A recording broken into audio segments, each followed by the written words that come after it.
بسم اللہ الرحمن الرحیم۔ السلام علیکم ورحمۃ اللہ وبرکاتہ۔ معزز ناظرین، پروگرام غیب کی دنیا جس کو آپ T V one dish network یا سلنگ انٹرنیشنل پر ملاحظہ فرما رہے ہیں، ڈاکٹر سید شہزاد مصطفیٰ آپ کی خدمت میں حاضر ہوں۔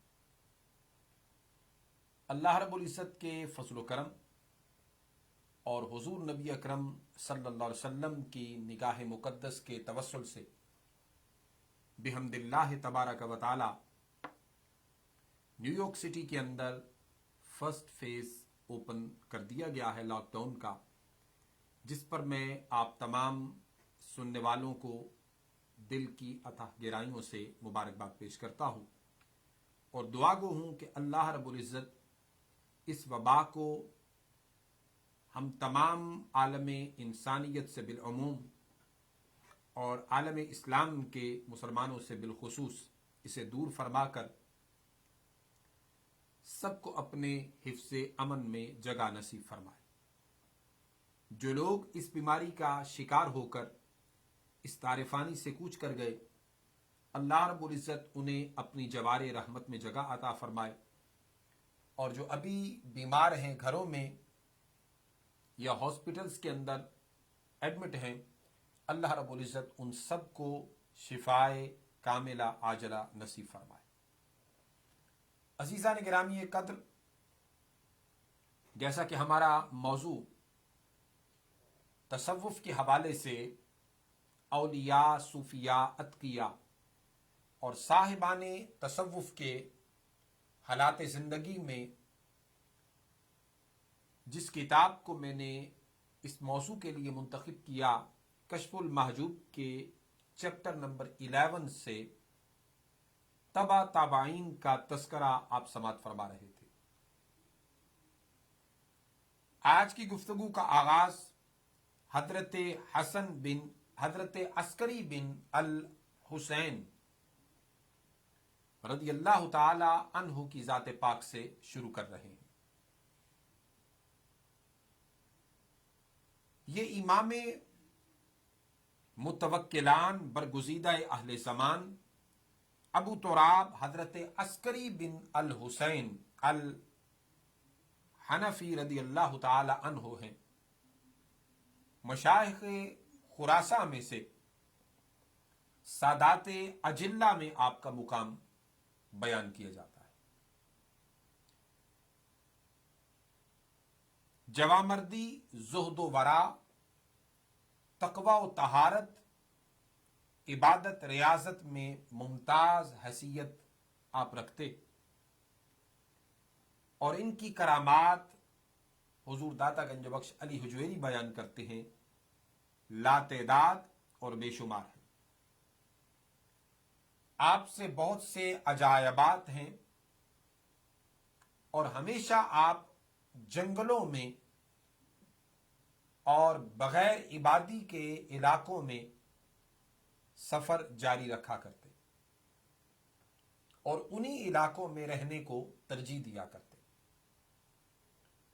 سیاح متصوفین میں سے بھی آپ کو بیان کیا گیا ہے، کیونکہ آپ جنگل میں ہمیشہ خلوت نشین رہا کرتے۔ یہی وجہ ہے کہ آپ کی وفات بصرہ کے ایک ایسے جنگل میں ہوئی کہ بعد وفات کے کئی سال تک آپ کا جسم مطہر نہ ملا، تو ایک قافلہ اس جنگل میں سے گزر رہا تھا، اس کی نظر آپ کی جسم اطہر پر پڑی۔ آپ اپنے ایک پیر کے اوپر قبلہ رخ کھڑے ہیں، اور دیکھا کہ آپ کی مبارک جو لاش ہے وہ بے جان کھڑی ہے اور خشک ہو چکی تھی، اور آپ کے پاس چمڑے کا ایک کشکول چرمی رکھا ہوا تھا اور عصا ہاتھ میں تھا، لیکن جنگل کے درندے آپ کے جسم مبارک تک پھٹکنے نہ پائے اتنی مدت تک پائے مبارک پر آپ کا جسم مبارک کھڑا رہا۔ ظاہر بات ہے مردان حق، صاحبان ولایت اور صاحبان روحانیت، اللہ جن کو زندگی میں عبادت کی، ریاضت کی، زہد کی، تقوی کی توفیق عطا کرتا ہے اور اپنے وجود کو وہ فنا کر کے اور اس کی حیثیت کو ختم کر کے اللہ اور اس کے رسول کی رضا کی خاطر عبادت میں، زہد و تقوی میں زندگی کو گزارتے ہیں، سو ایسے مردان حق کے لیے رب کائنات کی مخلوق کو زیر کر دیا جاتا ہے۔ اور شان اشرفیت کا جو اللہ رب العزت نے مقام حضرت انسان کو عطا کر رکھا ہے، بدرجہ اولا اور اظہر من الشمس ہو کر عملی اور ظاہری طور پر ان کے وجود کے ساتھ متصف کر دیا جاتا ہے۔ ظاہر بات ہے جیسا کہ فرمایا من کان للہ کان اللہ لہ، جو اللہ کا ہو جاتا ہے ساری کائنات کی ہر شے رب کائنات اسی کے لیے کر دیتا ہے۔ آپ سے مروی ہے کہ آپ فرماتے ہیں الفقیر قوتہ ما وجد ولباسہ ما ستر ومسکنہ حیث نزل، فرماتے ہیں کہ فقر کی غذا وہی ہے جو مل جائے، اسی کو اختیار کرے، اور لباس وہ ہے جس سے بدن ڈھانپ لے، اس میں اپنا تصرف نہ کرے۔ اس کے مقام کے لیے وہی جگہ ہے جہاں چلتے چلتے ٹھہر جائے، اپنے لیے کوئی خاص مقام یا جگہ نہ بنائے۔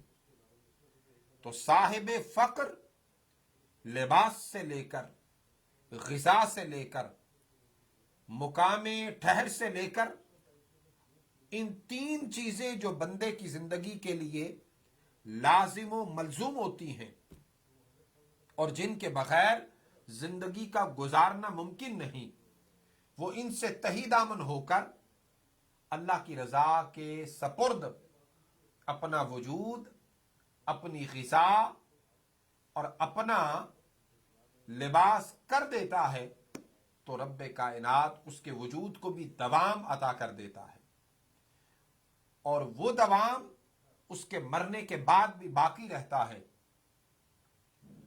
فضاؤں کے اندر موجود ہواؤں میں حشرات اس کے جسم کو چھونے نہیں پاتے، اور زمین کی مٹی اس کے جسم کو کھانے نہیں پاتی، اس لیے کہ یہ تین چیزوں میں تصرف کرنا لغیر اللہ ہونا ہے، اور در حقیقت تمام عالم انہی تین چیزوں کی بلا میں مبتلا ہوتا ہے۔ اور یہ جو تین چیزوں کا ذکر فرمایا یہ بھی اسباب ظہری کے لحاظ سے ہے، ورنہ حضور داتا گنج بخش علی حجویری فرماتے ہیں کہ در حقیقت غذائے درویش وجد ہے، اور لباس درویش تقوی ہے، اور مسکن درویش مقام غیب ہے۔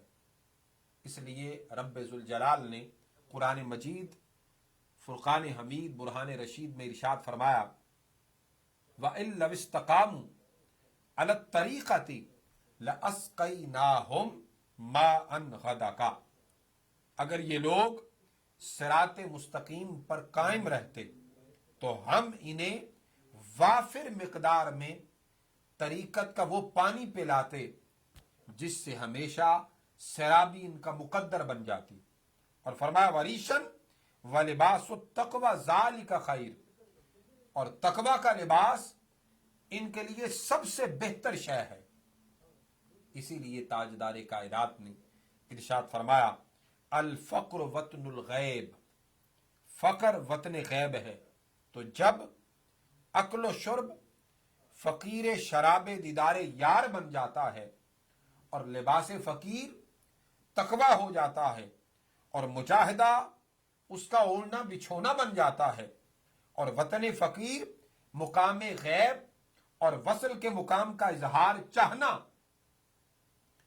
فقر کے طریقہ کا کھلا راستہ اختیار کرنے کے مترادف ہو جاتا ہے، اور اس کے عمل روشن اس کو جسم کو وہ حقیقت جاودانی عطا کر دیتے ہیں کہ فقیر کو یہی درجہ کمال نظر آتا ہے کہ میری زندگی اور میری آخرت انہی تینوں سے وابستہ ہے، اور جس کو یہ بات سمجھ میں آ جاتی ہے، یاد رکھیے وہی صاحبان ولایت کا مشعل راہ وجود بن جاتا ہے، جس کو دیکھ کر اور جس کو وسیلہ بنا کر اللہ کی بارگاہ میں دعائیں کی جاتی ہیں۔ تو یہ وہ حضرت عسکری بن الحسین رضی اللہ تعالی عنہ خاندان اہل بیت اطہار کی عظیم الشان شخصیت مبارکہ تھیں کہ جن کا ذکر آپ نے ابھی سماعت فرمایا۔ ان کے بعد حضور داتا گنج بخش علی حجویری رحمۃ اللہ تعالی علیہ نے حضرت ابو زکریہ یحییٰ بن معاذ رازی رضی اللہ تعالی عنہ کا تذکرہ کیا ہے، اور آپ فرماتے ہیں کہ لسان محبت اور وفائے زین طریقت کے دولہا کو دیکھنا ہو تو ابو زکریہ یحییٰ بن معاذ رازی کو دیکھو۔ آپ نہایت بلند حال، نیک سیرت اور اعلی مقام رجا کی شخصیت گزرے ہیں، اور میدان حقیقت کے اندر پورا قدم قدم راسخیت کے ساتھ آپ کو حاصل تھا، حتیٰ کہ حضرت حسن بصری رحمت اللہ تعالی علیہ نے فرمایا کہ اللہ نے دو یحییٰ پیدا فرمائے، ایک نبیوں میں اور ایک اولیاء صالحین ولیوں میں۔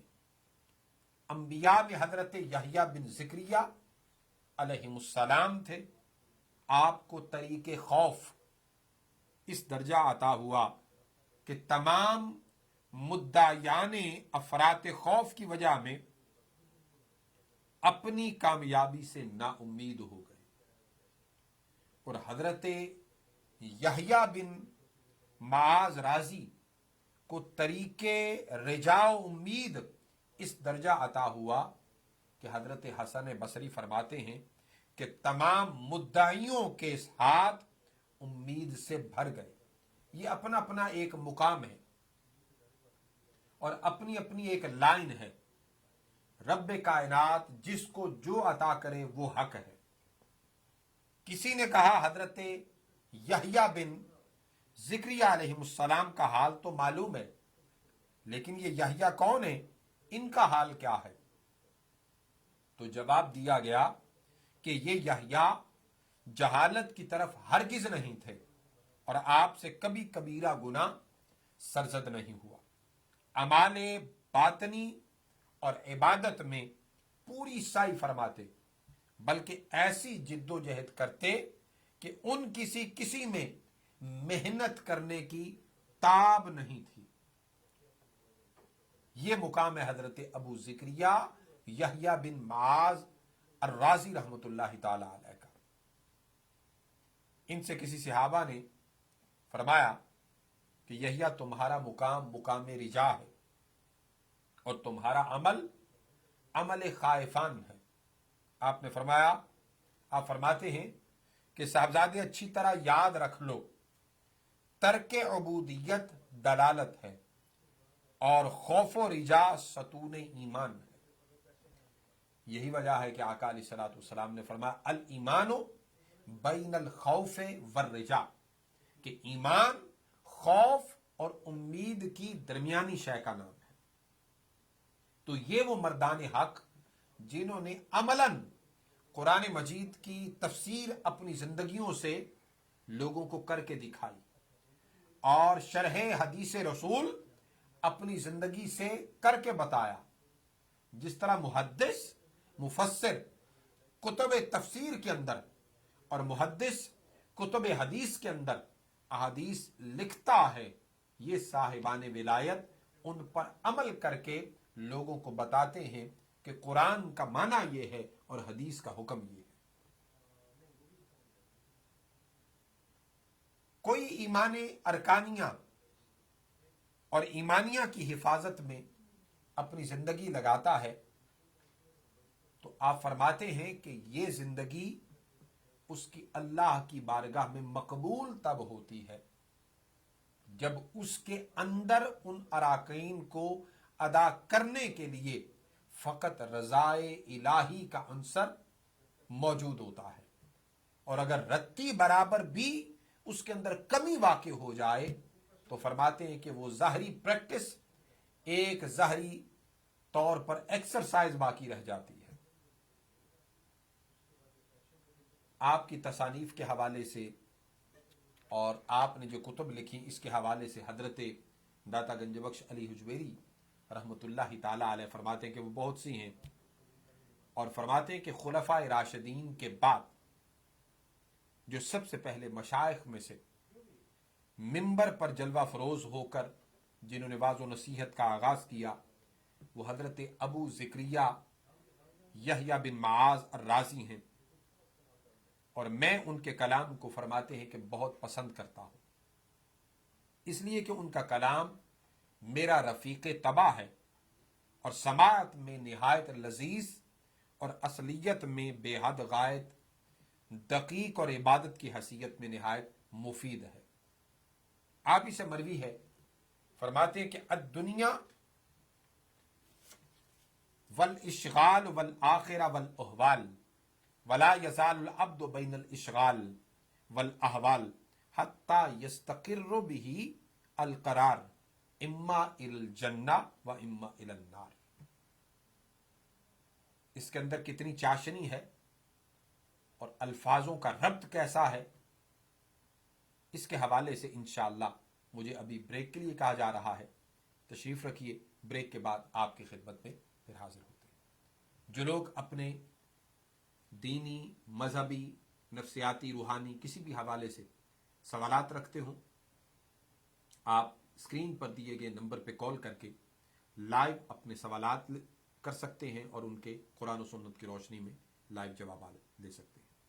تو تشریف رکھیے، بریک کے بعد آپ کی خدمت میں پھر حاضر ہوں۔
عزیزان گرامی قدر، ویلکم بیک.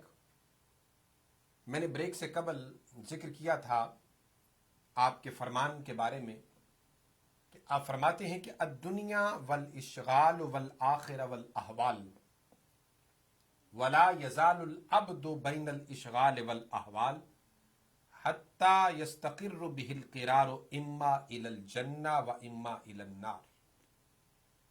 یعنی دنیا جائے اشغال و اعمال ہے اور آخرت مقام خوف و احوال ہے، اور بندہ ہمیشہ اعمال اور خوف میں رہتا ہے یہاں تک کہ اس کے ٹھہرنے کا مقام یا جنت ہو جاتی ہے یا جہنم بن جاتا ہے، جس میں پڑا وہ روتا رہتا ہے. اور بہت بختاور اور خوش بخت وہ ولی اللہ ہے کہ اعمال و اشغال اور خوف سے مامون ہو کر اپنی ہمت کو دونوں سے جدا کر کے اپنے رب حقیقی سے پیوستہ ہو جاتے ہیں. یعنی جیسا کہ حضرت امام حسن بصری نے فرمایا کہ نہ جنت کے لالچ میں اور نہ دوزخ کے خوف میں عبادت کرو. مردان حق کی نشانی اور علامت یہ ہونی چاہیے کہ وہ عبادت فقط اللہ کی رضا کے لیے کرے کہ مالک راضی ہو جائے. لہذا مالک کی رضا جس میں بندے کو نظر آئے، ہر وہ عمل نیک اس کی رضا کی خاطر اور اس کی نیت سے کیا جائے، نہ جنت کے لالچ میں اور نہ دوزخ کے خوف میں. یہ کیفیت جس کو نصیب ہوتی ہے ولایت کی پہلی سیڑھی پر اور اس کے پہلے زینے پر قدم اسی کا ہوا کرتا ہے. سو عزیزان گرامی قدر، یہ حضرت ابو زکریہ یحییٰ بن معاذ رازی رحمت اللہ تعالی علیہ کا ذکر تھا. اب تیسرے نمبر پر جس شخصیت کا تذکرہ ہم کرنے جا رہے ہیں ان کا نام نامی اس میں گرامی حضرت عمر بن سالم نیشا پوری حدادی رحمت اللہ تعالی علیہ کی ذات پاک ہے. یہ خراساں کی وہ عظیم الشان شخصیت ہیں جن کے حوالے سے بڑے بڑے بزرگ اولیاء، صوفیاء اور اتقیاء ان کی شخصیت کو اپنا رہبر اور رہنما تسلیم کرتے ہیں، اور قوم کے بڑے بزرگ سادات کرام میں سے آپ کا شمار ہوتا ہے. ہمارے پاس ایک کالر ہیں. السلام علیکم ورحمۃ اللہ وبرکاتہ. وعلیکم السلام ورحمۃ اللہ وبرکاتہ. آپ سے ایک سوال ہی پوچھنی ہے. ایک دو سوالات ہیں. ایک سوال تو یہ ہے کہ یہ سید جو لوگ ہوتے ہیں کہ ان کا تعلق سادات خاندان سے ہوتا ہے، جو سید جس کا نام سید ہوتا ہے. اچھا دوسری بات سوال یہ ہے کہ آپ نے مبارکباد دیا ہے نیو یارک کے لیے، تھوڑی بہت مبارکباد دوسرے لوگوں کو بھی دیے اور دعا کریں پاکستان کے لیے. ابھی تھوڑی دیر پہلے ہمارے عمران خان صاحب آئے تھے اپنے اسپیچ میں، کہنے لگے کہ جولائی اور اگست میں اتنا زیادہ بڑھے گا وہاں پر یہ کہ ٹاپ تک پہنچ جائے گا. بتا رہے تھے کہ بہت زیادہ تیزی سے پھیل رہا ہے، وہاں پر کنٹرول میں نہیں آ رہا. وہاں کے سائنٹسٹ نے بتایا انہیں کنٹرول میں نہیں آ رہا. اس کے لیے دعا کریں. اور دوسری چیز یہ ہے کہ وہاں کے لوگ لا کے رولز فالو نہیں کر رہے، لا فالو نہیں کر رہے. وہاں کے جو فالو کرنا ہے وہ نہیں کر رہے. گندگی وہ ایسی بڑھتی جا رہی ہے، بے حیائی، بے شرمی، عریانیت، اسلام کی بے حرمتی ہو رہی ہے ایک معنوں میں وہاں پر، کہ اتنے گندے گندے لوگ آ گئے ہیں وہاں پر جو اسلامی لباس نہیں پہنتے، نماز نہیں پڑھتے اور گندگی کرتے رہتے. وہ اسلام کی بے حرمتی ہے. ذرا اس کے لیے آپ کو بتائیں، یا پاکستان کو یہ بتائیں. آپ بھی پاکستان بھیجیں. وہاں کے مولانا آئے تھے، طارق جمیل صاحب آئے تھے، انہوں نے بتایا یہ کہ دعا کرے پاکستان کے لیے. آپ لوگ بتا رہے تھے انہوں نے بھی کہ وہاں بھی وہ پھیل رہا ہے بدتیزی کے ساتھ. تو وہی بتا رہا ہوں کہ بے حیائی اتنی ہو گئی ہے، آپ گیس نہیں کریں گے. میں تھوڑی دیر پہلے بھی میں چینل نے چینج کر رہا تھا نیوز دیکھنے کے لیے، ARY پہ دیکھتا ہوں سین، آپ آپ نہیں دیکھ سکیں گے. میرے دیکھ کے آنکھوں میں آنسو آ گئے. یہ تو بتاتا ہوں میں آپ کو، اسی لیے گندی حالت میں دیکھا ہوں پاکستان کو. میں کبھی گیس نہیں کرتا تھا کہ پاکستان اتنا برا ہو جائے گا. السلام علیکم ورحمۃ اللہ وبرکاتہ۔ وعلیکم السلام۔ سب سے پہلے تو میں آپ کا یہی سوال لیتا ہوں وبا کے حوالے سے۔ میں نے اس کی نسبت درجنوں واقعات تاریخ عالم کے اندر آنے والی وباؤں کی نسبت اور ان وباؤں کے دوران صوفیاء، اولیاء اور علماء نے کیا کیا تدابیر اختیار فرمائیں، اور اس میں سب سے پہلے جو پاکیزگی کا روحانی اسپیکٹ ہے اس کے حوالے سے تاریخی اعتبار سے کیا کیا احکامات جاری کیے گئے اور کس طرح دعائیں کی گئیں، اور اللہ رب العزت نے تاریخ میں بھی جو آنے والی وبائیں تھیں ان سے نجات عطا فرمائی۔ تو عزیزان گرامی قدر، جہاں تک میری آواز جا رہی ہے، جو لوگ اس کو سلنگ انٹرنیشنل پر اس پروگرام کو TV dish network پر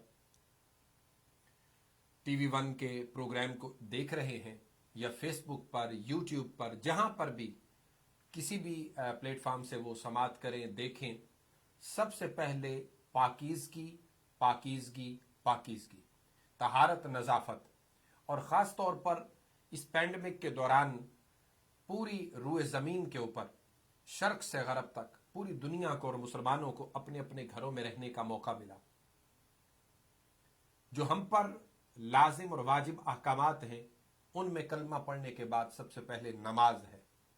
نماز، اور پھر ہمیں قرآن مجید کی تلاوت، اور اس وقت کو اچھے طریقے سے ایک پازیٹیوٹی کی طرف، ایک تعلیم و تعلم کے سلسلے کی طرف لانا چاہیے کہ ہم کسی نہ کسی تفسیر کی کتاب کو منتخب کریں، حضور صلی اللہ علیہ وسلم کی سیرت پاک کا مطالعہ کریں، بچوں کو بتائیں، گھروں میں سب کو بتائیں، ایک گھریلو ماحول علمی پیدا کریں، سیکھنے سکھانے کا ایک ماحول پیدا کیا جائے، اور یہ وبا ختم ہو تو جو لوگ آپ گھروں میں بیٹھے جب باہر نکلیں تو پہلے سے بالکل مختلف ہو کر نکلیں۔ تو عزیزان گرامی قدر، جس طرف محترم عبد الوحید صاحب نے اشارہ کیا کہ بے حیائی، عریانی، فحاشی، عیاشی، ان ساری چیزوں کو ہمیں ذہن سے نکالنا ہوگا۔ جو نیک، جائز، حلال اور طیب رستے ہیں ان کو اختیار کرنا ہوگا، اپنی زندگیوں کو پاکیزہ مطہر بنانا ہوگا، اور یاد رکھیے بدکاریاں اور بے حیائی، عیاشی، فحاشی آپ کی زندگیوں کو کم کرتی ہے، آپ کی زندگی کے ماہ و سال کو کم کرتی ہے، شب و روز کم کرتی ہے، آپ کے رزق کو کم کرتی ہے، آپ کی عزت و ناموس پر حرف لاتی ہے، لوگوں کے اندر آپ کی قدر و قیمت کو ختم کرتی ہے۔ اور پھر ہم دعا گو ہیں پاکستان کے حوالے سے، خصوصی طور پر وطن عزیز پاکستان کے لوگوں سے میں یہ بات ضرور کروں گا کہ خدا را اس کو آپ ایزی نہ لیں، اس کو مذاق نہ سمجھیں، یہ زندگی اور موت کا معاملہ ہے۔ آپ سے بہت سارے لوگوں کی زندگیاں آگے اور ان کی زندگیوں کے فیوچر آگے منسلک ہیں، لہذا اپنا نہیں تو ان کا خیال کیجیے۔ گھروں میں بیٹھیں، بامر مجبوری باہر نکلنا پڑے تو وہ تمام احتیاطی تدابیر ضرور اختیار کریں۔ صفائی کا خاص طور پر خیال رکھیں، 5 وقتی نماز پڑھنے کے لیے ہر دفعہ وضو کریں۔ اسلام نے تو آپ کو سینیٹائز ہونے کا 5 ٹائم موقع دیا ہے۔ جب بھی آپ کھانا کھائیں، کھانے سے پہلے ہاتھ دھوئیں۔ یہ آج سے 1450 سال پہلے پیغمبر اکرم نے الطہور شطر الایمان کا فرمان جاری فرما کر کہ صفائی نصف ایمان ہے، ہمارا تو آدھا ایمان ہی پاکیزگی، صفائی، طہارت، نظافت ہے، ہم نے اسے اختیار کرنا ہے۔ آج دنیا کے بڑے بڑے ادارے جن چیزوں کا ڈھنڈورا پیٹ رہے ہیں، اور دنیا کی میڈیکل سائنس جس چیز پر بار بار روشنی ڈال کر اجاگر جس شے کو کرتی ہے، پیغمبر اکرم نے فاران کی چوٹی سے، آقا دو جہان مسجد نبوی کے منبر سے، رسول اللہ کی زبان مقدس سے جاری ہونے والے فرامین آج سے 1400 سال قبل ان تمام بیماریوں کا سد باب بیان کر چکے ہیں۔ مسلمان کے قریب تو بیماریاں آنی ہی نہیں چاہیے، اس کا ایمان ہی اتنا مضبوط ہونا چاہیے، اس کا ظاہری جسم اتنا پاکیزہ مطہر ہونا چاہیے کہ اس کے قریب تو جراثیم آ ہی نہیں سکتے۔ کیوں؟ اس لیے کہ پیغمبر اکرم نور مجسم احمد مجتبی محمد مصطفیٰ کے وجود کی پاکیزگی کا یہ عالم تھا کہ آپ کے جسم مطہر پر مکھی تک نہیں بیٹھا کرتی تھی۔ یہ آپ کی شان معجزانہ تھی۔ اس کا فیض ہر امتی کو رسول اللہ کی بارگاہ سے خود بڑھ کے لینا چاہیے، اپنی جھولی کو رسول اللہ کے سامنے پھیلا کر لینا چاہیے۔ سو پیغمبر اکرم نے جو ہمیں دین عطا کیا، سو میرے پاکستانی بھائیوں اس کی بھرپور احتیاط کریں۔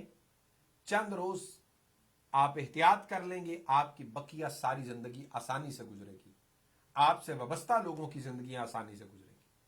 اور پھر انہوں نے جو سوال کیا کہ سید کس کو کہتے ہیں، کیا جو رسول اللہ صلی اللہ علیہ وسلم کی اولاد ہے انہی کو سید کہا جاتا ہے؟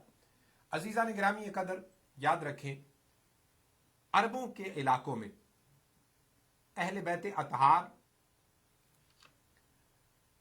جو حضور صلی اللہ علیہ وسلم کی اولاد پاک ہیں، یعنی حضرت مولا علی کرم اللہ وجہ الکریم اور سیدہ فاطمۃ الزہرا سلام اللہ علیہا کی اولاد سے ہیں، امام حسن و حسین کی اولاد میں سے ہیں۔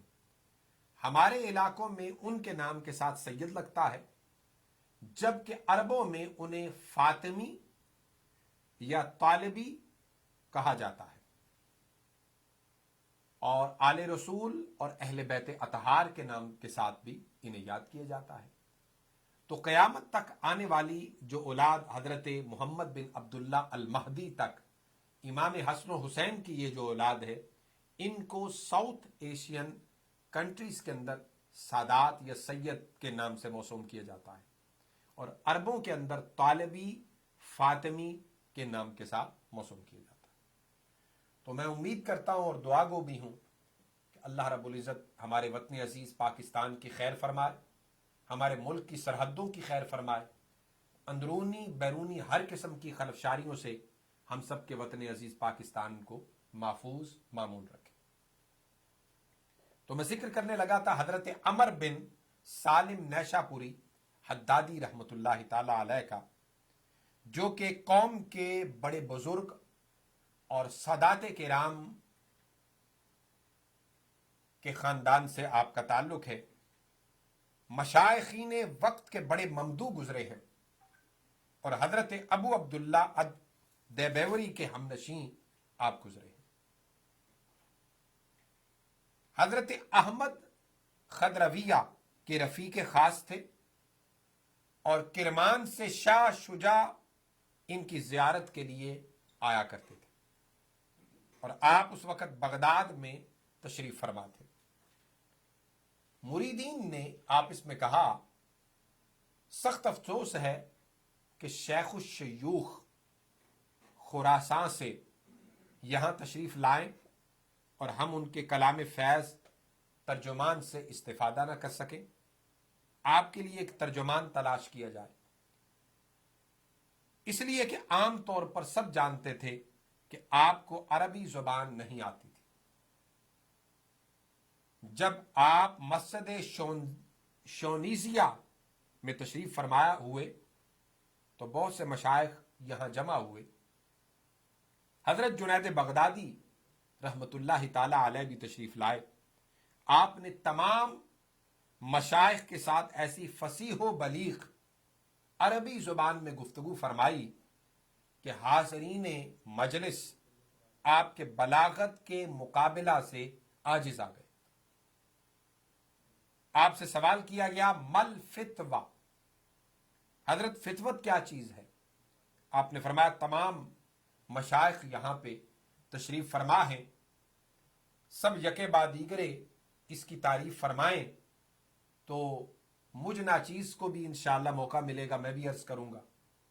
چنانچہ حضرت جنید بغدادی، جنہیں سید الطائفہ کے لقب کے ساتھ یاد کیا جاتا ہے، پہلے آپ نے الفتوت کی تعریف شروع کی تو فرمایا الفتوۃ اندی ترک الرؤیت و اسقاط النسبہ، کہ میرے نزدیک فطرت یہ ہے کہ انسان اپنی فطرت یعنی جوان مردی کو نہ دیکھے، اور جو کچھ کر رہا ہے اس فعل کو اپنی طرف منسوب نہ کرے، اور یوں نہ کہے کہ میں یہ کرتا ہوں یا میں نے یہ کیا یا میں یہ کروں گا۔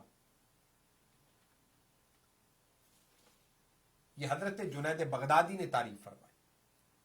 ان کے بعد حضرت ابو حفص عمر بن سالم نیشاپوری بیان کرنے لگے، تو جس کے لیے مجھے ابھی بریک کے لیے کہا جا رہا ہے، انشاءاللہ تعالی جو آپ نے تعریف کی اور جنید بغدادی رحمۃ اللہ تعالی علیہ نے کیا فرمایا، یہ انشاءاللہ بریک کے بعد آپ سے ذکر کریں گے۔ تشریف رکھیے، بریک کے بعد آپ کی خدمت میں پھر حاضر ہوتے ہیں۔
ویلکم بیک ناظرین، پروگرام دیکھ رہے ہیں غیب کی دنیا، اور ٹاپک ہمارا تصوف کے حوالے سے ہے، اور ذکر ہم کر رہے تھے حضرت عمر بن سالم نیشاپوری حدادی رحمۃ اللہ تعالی علیہ کا۔ ہمارے پاس ایک کالر ہیں۔ السلام علیکم ورحمۃ اللہ وبرکاتہ۔ جی وعلیکم۔ ڈاکٹر صاحب، لاسٹ پروگرام میں آپ نے بتایا تھا کہ ایک کینسر کے پیشنٹ کو آیت پڑھنے کے لیے آپ ذرا وہ بتا سکتے ہیں اس وقت؟ جی، حامیم لا ینصرون۔ حامیم، ایک سیکنڈ میں لکھ لوں۔ جی جی لکھ لیں۔ حامیم لا ینصرون، لا ینصرون، یہ روزانہ، جی حامیم لا ینصرون، یہ اول آخر 7 ٹائم درود ابراہیمی پڑھیں، اور 1100 مرتبہ اس آیت کو پڑھ کے جو کینسر کا مریض ہے اس کو دم کریں، پانی پہ دم کر کے بھی اس کو پلائیں، انشاءاللہ تعالی اللہ رب العزت اس کو شفائے کاملہ عاجلہ عطا کرے گا۔ اور کوشش کریں کہ سورہ رحمان اور سورہ مزمل کثرت سے انہیں سنایا کریں۔ اچھا، تو آپ نے پھل کا بھی ذکر کیا تھا۔ جی، پھل جو ہے یہ کوئنس پھل ہے، جسے عربی کے اندر سفرجل اور اردو میں بہی دانہ کہا جاتا ہے۔ سفرجل، اور انگلش میں کوئنس، QUINCE، کوئنس۔ یہ پھل آپ کو یہاں پہ بڑی سپر مارکیٹ میں اویلیبل ہوگا، یا آپ آن لائن بھی آرڈر کر سکتے ہیں۔ تو اس کو آپ 4 پیس کر لیں، یہ پڑھ کے جو آیت میں نے بتائی ہے 1100 مرتبہ اس پہ دم کریں، اس کے 4 ٹکڑے کریں، ایک صبح، ایک دوپہر، ایک شام، اور ایک رات کو سونے سے پہلے کھا لیں۔ اور اگر کوئی زیادہ کوئنس پھل کھا سکتا ہے تو اس کو وہ کھلائیں، ٹھیک ہے. اور ان کے ساتھ انہیں بادام بھی کثرت سے کھلائیں. اچھا. بس انہیں پتہ نہیں تھا، لیکن اب وہ اس دن مجھے آپ نے ذکر کیا تو مجھے بھول گیا کون سی آیت ہے. تو آپ نے اس کو حامیم لا ینصرون. جی بالکل. جی تو جزاک اللہ. السلام علیکم. وعلیکم السلام. تو عزیزان گرامی قدر، جب حضرت جنید بغدادی نے اس کا معنی بیان کر دیا تو پھر ان کے بعد حضرت ابو حفص رحمت اللہ تعالی علیہ نے فرمایا ما احسن ما قال الشیخ. نہایت اچھا بیان حضرت جنید بغدادی نے فرمایا ہے. ہمارے پاس ایک اور کالر ہیں. السلام علیکم ورحمۃ اللہ وبرکاتہ. وعلیکم السلام. ڈاکٹر صاحب یہ بتائیں کہ ابھی جو یہ وبا پھیلی ہوئی ہے جس میں کمی تھوڑی سی آ گئی ہے، تو اس کے لیے بھی کوئی ایسی آیت یا ایسی کوئی دعا ہے جو پڑھی جائے تو اس سے فائدہ ہو سکتا ہے یا کم از کم حفاظت ہو سکتی ہے؟ اور معیار کیا ہے پڑھنے کا یا پڑھنے والے کا، تاکہ اس دعا میں یا اس آیت میں اثر آئے؟ ویسے تو بلا شبہ کوئی شک نہیں کہ اللہ کے کلام میں بہت طاقت ہے اور اثر ہے. جیسے ابھی آپ بتا رہے تھے کہ کینسر کا علاج بھی ہو سکتا ہے، لیکن لوگ پڑھتے ہیں اور کہتے ہیں کہ علاج ہم نے پڑھ تو لیا لیکن فرق نہیں پڑا، تو وہ اس کی کیا وجہ ہے؟ ذرا تفصیل سے بیان فرمائیے. جی بہت شکریہ. بہت اچھا آپ نے سوال کیا ہے کہ لوگ اکثر کہتے ہیں کہ ہم پڑھتے ہیں اس کے اثرات مرتب نہیں ہوتے. عزیزان گرامی قدر، سب سے پہلی تو چیز یہ یاد رکھیں کہ جیسے میں نے پہلے پاکیزگی طہارت کا ذکر کیا ہے، یہ سب سے زیادہ امپورٹنٹ چیز ہے. اور مسلمان ہونے کے بعد ہم پر جو چیز فرض ہے وہ ہے نماز.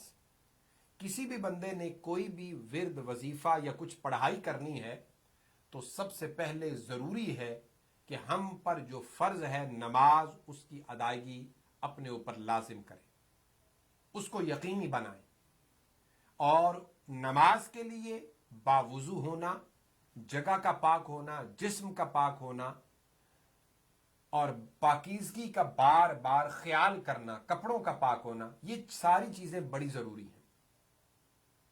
پاکیزگی، طہارت، نظافت جب آپ ظاہری طور پر کر لیتے ہیں تو پھر باطنی پاکیزگی کا اہتمام کریں.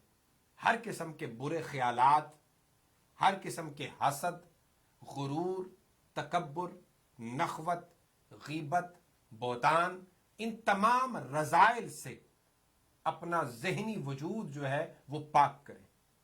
کسی کا برا سوچنے، کسی پر نظر رکھنے، کسی کی جیب کو کاٹنے، کسی کے حق کو مارنے، یہ وہ تمام ظاہری اور باطنی رذائل ہیں جس سے پاکیزگی بڑی ضروری ہے. اور پھر جب آپ خواب بیماری کے لیے وظیفہ کرتے ہیں، یا جیسے ہمارے ابھی کالر جو ہیں وہ پوچھ رہے ہیں اس وبا کے لیے، اس وبا کی خاطر میں نے قرآن مجید سے آیات شفا، اس کے علاوہ دیگر آیات اور دعائیں جو احادیث میں آئی ہیں، پھر درود شفا، یہ سب کچھ بیان کیا ہے. لیکن اس وقت جو میں ذکر کروں گا خاص طور پر وہ یہ کہ جو اشعار ہے لی خمسۃ اطفی بہا حر الوباء الحاتمہ المصطفیٰ والمرتضیٰ وابناہما والفاطمہ.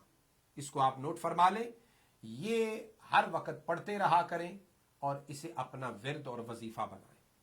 جیسے شیخ سعدی نے کہا نا کہ میں دعا اللہ کی بارگاہ میں کرتا ہوں، لیکن کر مجھے یقین نہیں کہ میری دعا بارگاہ رب العزت میں قبول ہوئی یا نہ ہوئی، لیکن جب میں یہ کہتا ہوں الہی بحق کے بنی فاطمہ کہ برقول ایماں کنی خاتمہ، اگر دعوتم رد کنی ور قبول منو دست و دامان آل رسول.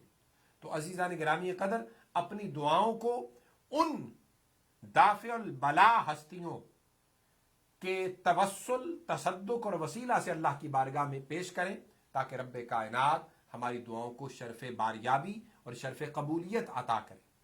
تو لہٰذا دعاؤں کی، ورد وظائف کی قبولیت کے لیے ضروری ہے کہ ظاہری وجود بھی اور باطنی وجود بھی ہمارا پاک، صاف، مصفہ، مجلہ اور منقع ہونا چاہیے. جب یہ ہوگا تو انشاءاللہ تعالی جب آپ ایمان کے ساتھ، صدق دل کے ساتھ اور ایقان کے ساتھ کسی شے کا بھی ورد کریں گے اور اس کو پڑھیں گے، اللہ کی بارگاہ میں مقبول ہوگا اور رب کی بارگاہ سے شفاؤں کا نزول ہوگا۔ تو عزیزان گرامی، ایک قدر میں ذکر کر رہا تھا حضرت ابو حفص کا۔ آپ نے فرمایا جو حضرت جنید بغدادی نے ذکر کر دیا ہے وہ حق ہے اور آپ کا فرمانا بہت اچھا ہے، لیکن آپ فرماتے ہیں وَلَكِنَّ الْفِطْوَةُ عِنْدِي، لیکن میرے نزدیک فطرت کیا ہے، جواں مردی کیا ہے، اَدَاءُ الْإِنصَافِ وَتَرْكُ مُطَالَبَةِ الْإِنصَاف۔ فرماتے کہ لیکن میرے نزدیک فطرت، جواں مردی یہ ہے انصاف کا حق ادا کرنا اور اپنے لیے طلب انصاف کو ترک کر دینا۔ کبھی بندہ اپنے لیے انصاف طلب نہ کرے۔ حضرت جنید بغدادی رحمۃ اللہ علیہ فرماتے ہیں کہ قوموا اصحابنا فقد زاد ابو حفص علی آدم و ذریتہ، فرماتے ہیں میرے یارو کھڑے ہو جاؤ، ابو حفص عمر بن سالم نیشا پوری حدادی نے جو حال بیان کر دیا ہے وہ حال ایسا ہے کہ جو آدم اور اولاد آدم سے بڑھ گیا ہے۔ آپ کی ابتدائے توبہ کا حال یوں ہے کہ ایک لونڈی پر آپ فریفتہ ہو گئے، لوگوں نے آپ سے کہا آپ شہر نیشا پور جائیں، وہاں ایک جادوگر یہودی ہے، اس کے ذریعے سے آپ کا مسئلہ حل ہو جائے گا۔ حضرت ابو حفص اس کے پاس آئے، سب حال سنایا۔ یہودی کہنے لگا 40 روز کے لیے آپ کو نماز چھوڑنی ہوگی، جو میں کہوں گا وہ کرنا ہوگا، تمام ذکر و اذکار ترک کرنے ہوں گے اور نیک نیتی کے اعمال دل اور زبان سے چھوڑنے ہوں گے، لہذا آپ کی پھر کامیابی کا رستہ سیدھا ہو جائے گا۔ آپ فرماتے میں نے ایسا ہی کیا، 40 دن گزر گئے، یہودی نے اپنا منتر کیا لیکن مراد پوری نہ ہوئی۔ یہودی کہنے لگا آپ نے تمام باتیں میری ہدایت کے موافق کی، مجھے یقین نہیں ہے، آپ کچھ نہ کچھ ایسا ضرور کرتے رہے ہیں جس کی وجہ سے یہ عمل، یہ منتر پورا نہیں ہوا۔ حضرت ابو حفص فرماتے ہیں کہ میں نے کہا اپنے اعمال ظاہری میں نے سب ترک کر دیے، لیکن میرا ضمیر، میرا باطن مجھے ملامت کرتا رہا، اور وہ علیحدہ بات ہے۔ ایک روز جس راستہ سے میں آ رہا تھا وہاں ایک پتھر پڑا ہوا تھا، اسے میں نے راستے سے علیحدہ کیا تاکہ لوگوں کو نقصان نہ پہنچے اور کوئی اس کی ٹھوکر سے گر نہ جائے، زخمی نہ ہو جائے اور وہ اسے لگ نہ جائے۔ یہودی نے کہا ابو حفص، لوگوں کی ازار رساں چیز کو تم نے ہٹایا اور اپنے رب کو غضبناک کیا، 40 روز اس کا حکم ضائع کیا، تو اپنے رب کو غضبناک نہ کرتا تو تجھے اس لونڈی کی مہاجرت کے رنج سے نجات وہ رب تجھے دے دیتا۔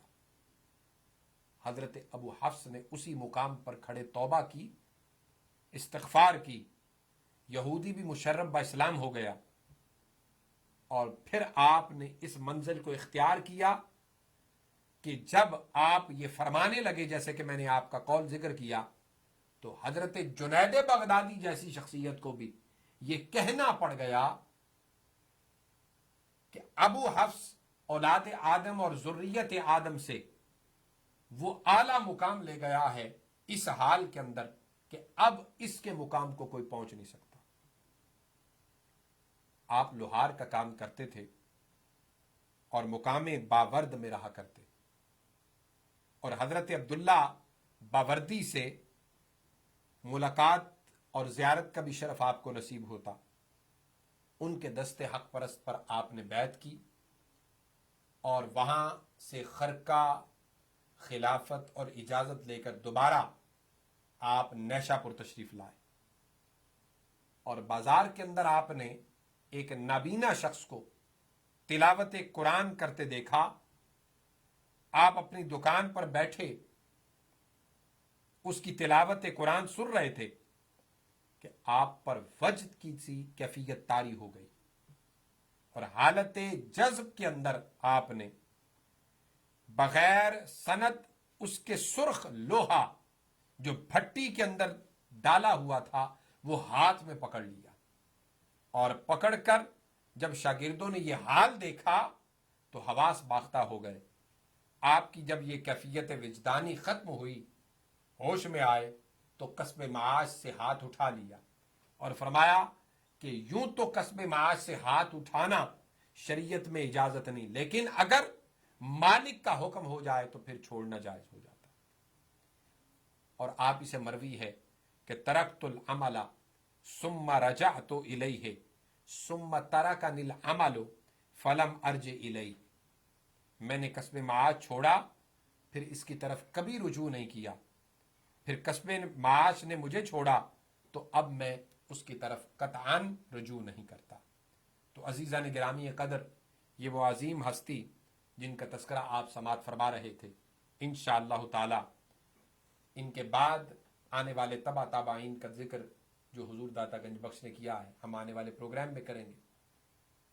اپنے لیے آسانیاں پیدا کیجیے، دوسروں کے لیے آسانیاں پیدا کیجیے۔